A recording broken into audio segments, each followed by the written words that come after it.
So without KJ Osborne, without Jeff Thomas, looking at the wide receiver core and not necessarily wanting to go the Tallahassee route to bring anybody in, are you comfortable with the way the wide receivers stack right now? Yes and no. At the same time, the production at wide receiver after this season has been down. But at the same time, guys like Mark Pope, that's someone who I'm very excited about. And he's one of those players that I definitely hyped this offseason. And I think when he does get a chance to be our number one wide receiver, I'm not going to technically say he can be a Stacey Coley or Amon Richards, but he's going to be Mark Pope.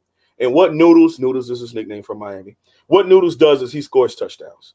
I mean, even if you look at him this year, he had 3 touchdowns. Whenever he gets a chance to get the ball in his hands and just play football, don't overthink it, run the routes, beat the wide receiver, and catch the football, he scores touchdowns. So I'm excited about what Mark Pope can bring to the table, truly am. But at the same time, you can't do it by yourself at this level. You can't. And in a spread, you need to have multiple wide receivers. I'm also looking for Mike Harley as a senior, someone who scored his first touchdown against Bethune-Cookman this year, someone who has worked his behind off. I mean, Mike Harley's like 5'9", buck 89 maybe. He's a hard-working young man. I mean, he's one of the hardest-working blockers. He, when we do those now routes or those RPOs, he would go and try to block linebackers. You knew he couldn't, but he gave effort. And that's the biggest thing. He was a humble, hard-working guy. Now, I don't know if he's going to be Braxton Berrios of 2017, but Mike Harley as a senior is someone that kind of came onto the scene for us, someone that the quarterbacks could trust catching the football and doing the best that he could with the ball in his hands. I think Mike Harley can take another step. But if you want to ask for a breakout player, Mark, I'm going with D. Wiggins. Woo! D. Wiggins, 6'3", blazing.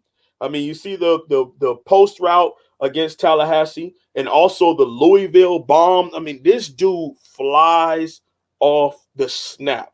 Good routes. Now, one thing about D. Wiggins is he runs kind of awkward. he runs wobbly, but man, D. Wiggins is a speedster. He's also a very humble, quiet young man, but he gives his all. And that's the thing. There's a lot of talent at this wide receiver position. I think the complexity of the previous route trees in the system is what held our players back. And I'm not here to call on people's jobs, but we're going on our 3rd wide receiver coach in 3 seasons. So that should say something about that. But at the end of the day, man, the talent at Miami has to be, it's undeniable. It's talent there. And to be honest with you, if a lot of those young men played at any other institution that had them in the spread, if Mark Pope was a Florida Gator, if D. Wiggins was, I'm not going to say LSU or Alabama, but if he was at an FAU or something like that, where they were throwing the ball, you would know about these young men. And that's why I wish Jeff Thomas could have came back and played in this system. But he's going to go on and have a solid NFL career, hopefully with the Kansas City Chiefs, because I would love to see him putting up numbers like crazy.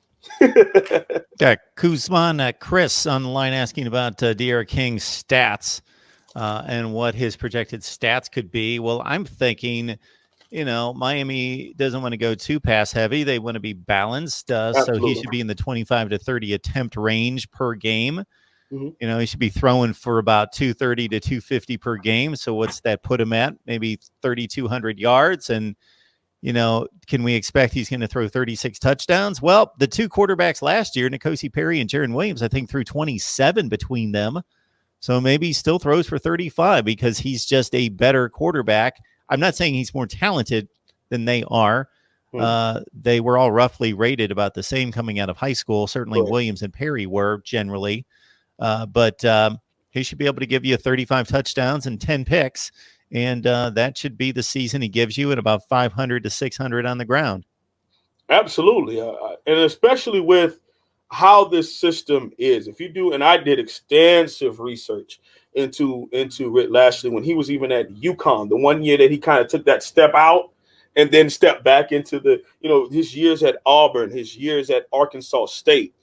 He went from an air raid and then mixed up at SMU with being able to run out of that spread. So I think we're truly getting Rick Lashley at an important time in his career where it's not super pass happy and it's not just a power spread either. It's a nice hybrid combination to where he spent 2 years at SMU having to run out of the spread also.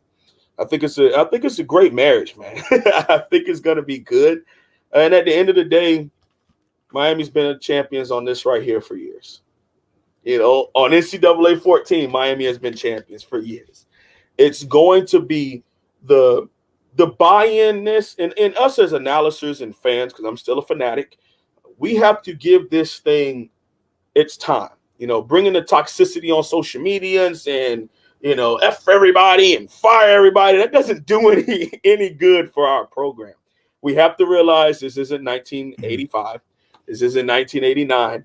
There's great facilities. There's good to great coaching at almost all 136 colleges that play Division I football. So what's going to separate Miami from those things is a buy-in all the way through the program. What made LSU this year was a buy-in from the president and the AD all the way down to the water girls, all the way down to the Twitter fans. Everyone was, let's go all in with football. Yeah, I've got a whole lot of that stuff too, a lot of that paper stuff. It's real cheap, Wholesome One. You can get a lot of it for a little. It doesn't mean a whole lot. Always teams that to the east of North Dakota State, over in Minneapolis, University of Minnesota. Yep. I was watching your prediction videos from last night or earlier today, and you didn't even pick them to have 11 wins. I went 7-5 on Minnesota.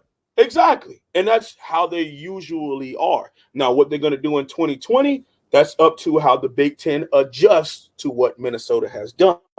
And that's the art of coaching, continuously adjusting. And I don't think that Miami had been doing that over the last decade and a half.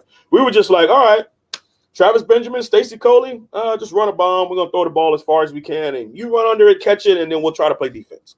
You can't do that anymore. You got to scheme. You got to plan. You got to put things together. And that's how you take that next step as a program.